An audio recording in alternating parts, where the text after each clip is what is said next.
Good afternoon or good morning, depending on where you are. I'm Jennifer Wilson, and with me today is Amy Vetter, and we're here for Leadership Lunch Chat. And we are so excited to welcome our very first guest to the broadcast, Joey Havens, our super great friend and the leader, the fearless leader, managing partner and CEO of Horn, a wonderful CPA firm out of Jackson, Mississippi. Welcome, Joey. Thank you, Jen. Amy, Yep. very excited to be with you today. We're excited to have you. Yeah, so great to have you. So Amy and I have been at times throughout this last year talking about the importance of generosity and how critical it is as a leadership attribute. And she and I are preparing to teach a session at the AICPA Engage Conference in July on generous leadership. And we've been working on a model of what are the elements of generous leadership. And one of them is giving, a giving leader and a giving culture. And when Amy and I put our heads together and thought, who do we know that's super giving and super generous, both as an individual, but also as a cultural leader, we thought of Joey. And we tiptoed up to him and said, hey, Joey, will you come stream live with us and share some of your thoughts on generosity and leadership and the importance of giving? He agreed, generously agreed.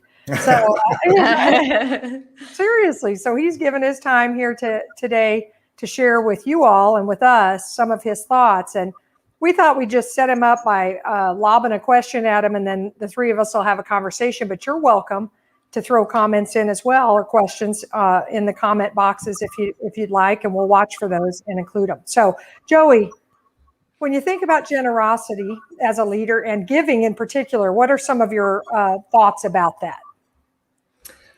Well, first, I didn't know you were going to introduce me that way. I sit here today because a lot of people have propped me up. And I think when you think about generosity, you can never be generous until you're a grateful person, and that's authentic. And so I think that's step one. Am I developing a mindset, and do I have internally an attitude of gratitude is what I call it. And if you have that, if you're grateful, even especially for the small things, I think it leads to generosity. And, I'm going to go to my faith also. A generous person will prosper, and he who refreshes others will be refreshed. It's Proverbs 11:25. So, it's almost selfish to be generous.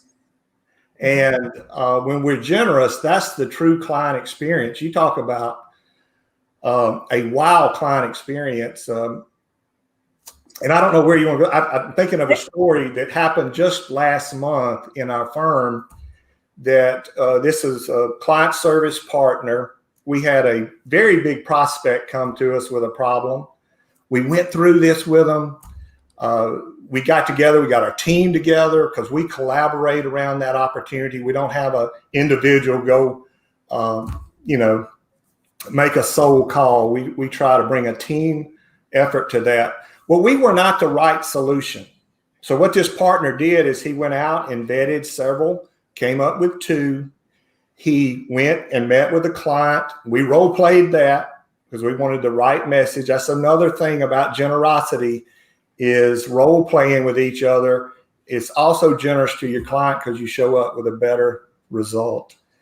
And we met with the client. We gave them two options. They went, hired one of them. They called about 4 weeks later. They said, we want to have lunch. They called this partner back. It's okay. So they go to lunch. They said, listen, we have never worked with a company that was so generous with their time, with their insights. And you didn't try to sell us anything. You tried to put us in the right direction. And our team has met and decided we want to do business with Horn. And so generosity, the generous will prosper. And I have a question for you on this, because so many times when we talk about words like this in the profession, a lot of times when I'm speaking, an event person will say, well, are you sure that's just not too soft of a topic, or people would be interested in hearing about something like generosity as a trait of leadership? How have you built the confidence to be able to put this out into your firm and use this as a leadership trait? Because I think it's really important as an example that these things aren't necessarily too soft. They're a way to create the culture that you want. Yeah, and that's kind of why I went to the generous will prosper, because we need, in our profession, you always want to, everybody, well, what's the business case? How does this relate to us growing our business? And I will tell you, generosity and providing that kind of insights is what's leading to our exponential growth. And but for each individual leader, I'm gonna go back to Jen's original question.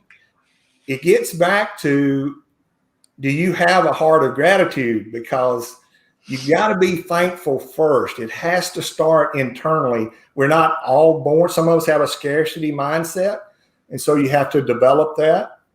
I've taught the ABCs to outstanding for over 10 to 12, maybe 12 to 15 years. So that's now thousands of young professionals, Beta Alpha Psi, our leadership groups, just a number of people. And in that, A is for attitude. And part of the things is the way you develop an attitude of gratitude is write down 3 things every morning that you're thankful for. And you do that for 21 days, you'll get in a habit of it. Now, a great story off of this is that in 2000, I guess it was 14 or 15, we had a student from Baton Rouge that attended the class. 21 days later, she posted on LinkedIn about the Horn leadership and what she had learned, and she had been doing it for 21 days, and it changed her outlook on her career and everything. We sent her a job offer the next day, which she accepted. But the other thing is, leaders talk about it a lot. I actually got this journal, thanks journal, from somebody I met on social media who said, Joey, you're always providing insights and giving, and I wanted to send you a thanks journal, which I wrote into it. This is back in 17, attitude of gratitude. Gratitude fuels positive energy. Give thanks in all things, not for all things, because we're going to have bad days. We're going to have problems. Things are going to go crazy, but give thanks in all things. So this is 5 years of writing three things down every day.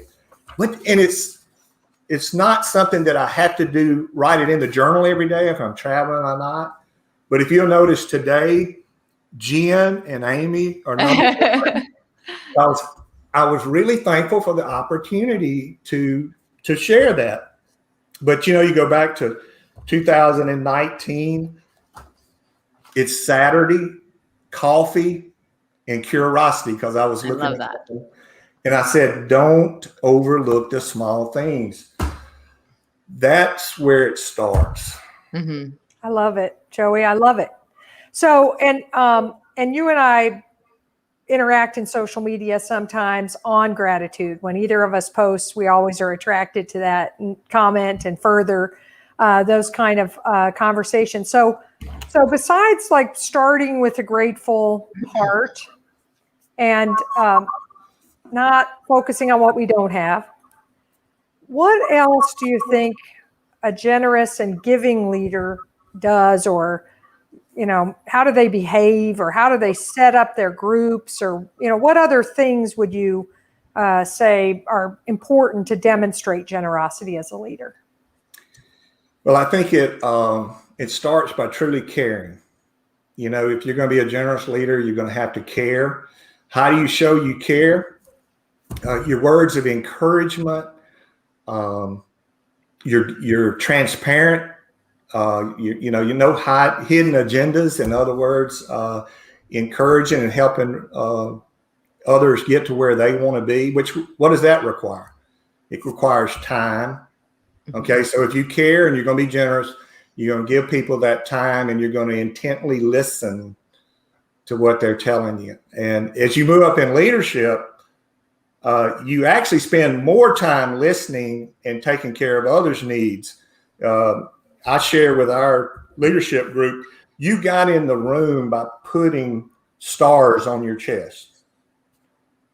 You are now at the point in your career where you need to be giving stars away and changing that mindset that this is about, my accomplishments and my competency, and it goes to how do I raise everybody around me up. So you got to care, you got to invest the time, you got to listen, you got to be transparent, you have to be vulnerable, which people say be trustworthy.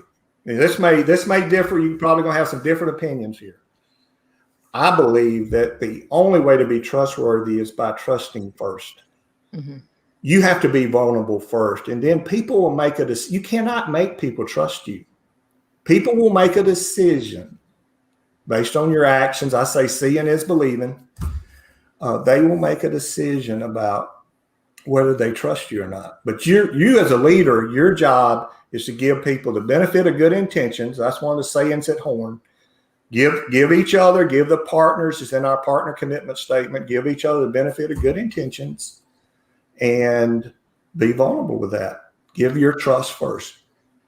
So I would ask you, for people that this doesn't come naturally for, which I'm sure you've come across many of those leaders in your career, that, some people are innately born like this and that's just how they operate. But when you're trying to create a culture like this and those traits don't come naturally, what are the things that you mentor people to start with and to just, see how it feels, as they're going through the process of going through their own transformation? Because going from a subject matter expert, like you said, to a leader is a big transition. Yeah. Huge transition. So I think if I see that their real need is really having gratitude about what's around them, I'm going to talk to them about starting every day with 3 things that they're grateful for. You realize it's hard. In fact, it's impossible to be negative and stressed and be thankful at the same time. Mm-hmm. You can't do it. And of all those 1,000 people, when we had them, every time I have them write down 3 things during the class. And then I ask them a question which they can answer anonymously or raise their hand, whatever they want to do. Did your energy level go up? And I'm batting 1,000%. Yeah. Because you can't write 3 things that you're truly grateful for down and your energy level not go up. So it starts, I know that that's not the complex thing, mm-hmm. but until a leader develops that habit, if they've got the scarcity mindset, until they start to develop that, it's going to be hard to teach the other skill sets of truly listening. You can listen, but to truly listen, you're going to be really trying to understand that other person's perspective. I'm going to jump in and say that people also that this might not come naturally to, and I think most of us, even if you are genetically wired to be more generous, and Amy and I've talked a lot about this, that there's like a continuum people are born on, and some are more selfish and some are more generous, and they don't choose it. So we don't want to make those that are more selfish wrong. We just need to help guide them to more generous behaviors. And I think one of the generous things beyond gratitude, which we agree with, and I don't know how many times in the last 15 months we've talked about the gratitude practice, so we love that you've reinforced it, is this giving things away. You don't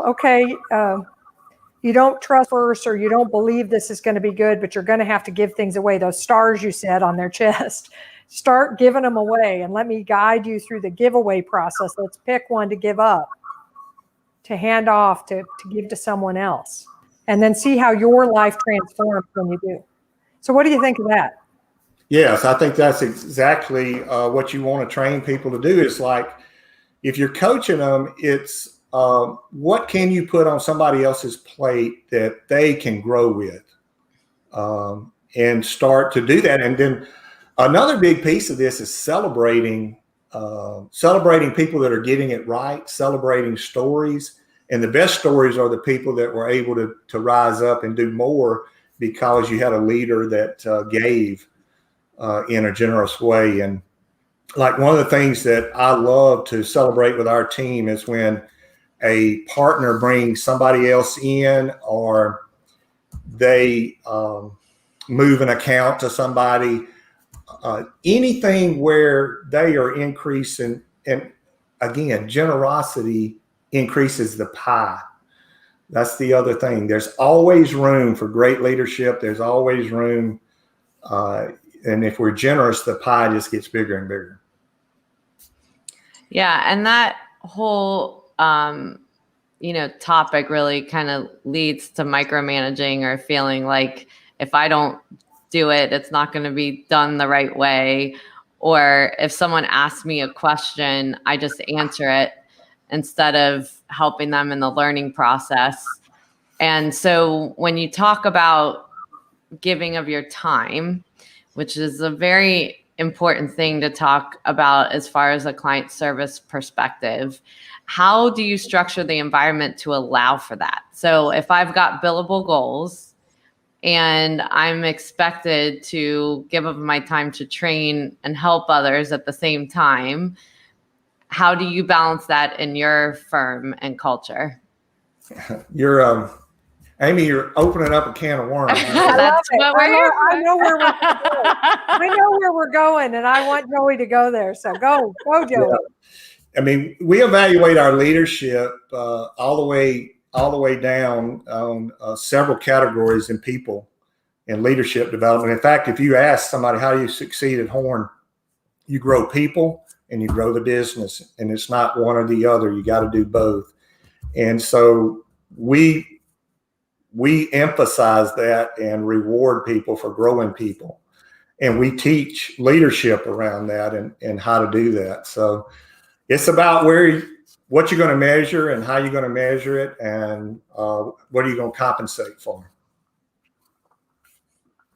And you're de-emphasizing hours, aren't you? Yeah, we have it. We don't, when you get your review, there's nothing on it about hours. We don't keep up with realization, utilization.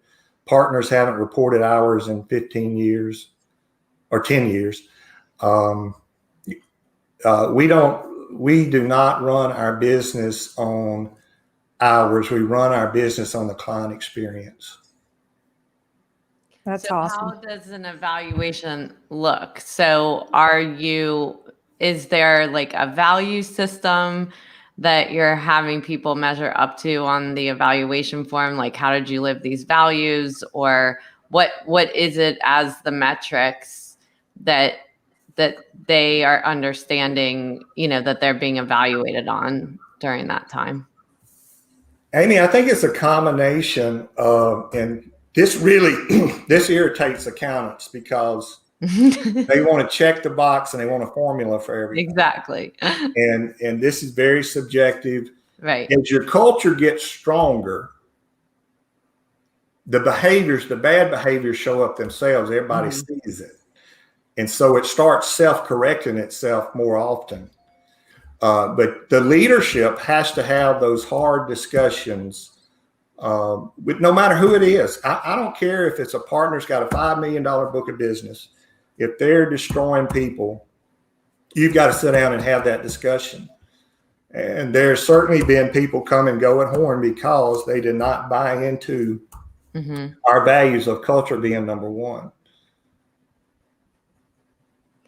Yeah. So, this whole measurement thing and bad behaviors being sort of evident, they can't hide inside Horn. When you and I first met, Joey, you were going to embark on a massive cultural shift. And you had to do some hard things. I remember you tell your story when you first took over and how you shrunk the number of partners. And, you part of what a generous leader does is they commit to strategies that they know are best, or, that their team has decided is best. And then they do kind of sometimes hard and ugly things to support that. It's not just about fun, or the easy stuff. It's the hard stuff too. Yeah, and we did our first 2 years. Our partner group shrunk by about 25%, and we had 20% organic growth the same 2 years. So the remaining partners were extremely excited. We had more resources, we could do more. But a lot of those partners self-elected that. They just didn't believe in or didn't want to travel that course. So it's a combination of people deciding that's not where they want to be. But leadership, you got to lay out a compelling vision. And Amy, you asked a question earlier, and it was in the back of my mind.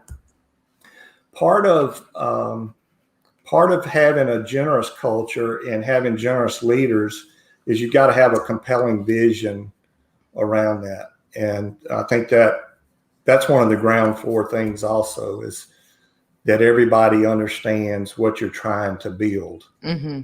Yeah. And I would say, as we wrap up this conversation, which is so great to see the example of it, one of the things and the reason why Jen and I, kind of selected you for this topic today as we were going through was because one of the traits that we think is really important is that a leader is living, what they're saying and living it wherever they are, and wherever I've seen you, wherever Jen's seen you and worked with you, you're very consistent in your brand and what you're putting out in the world. And, it's just not believable in a culture if the leader's just saying it, but not living it. So it's just awesome for us to be able to have this conversation with you today and for you to provide your lessons for others as well. Well, thank you for saying that. But again, we have an amazing, talented group, an amazing group of partners that have made all of that happen. And I've been the turtle on the fence post for sure. And we've been very blessed. I always want to give credit to God for blessing us so abundantly. Yes, Joey. And, I just want to thank you.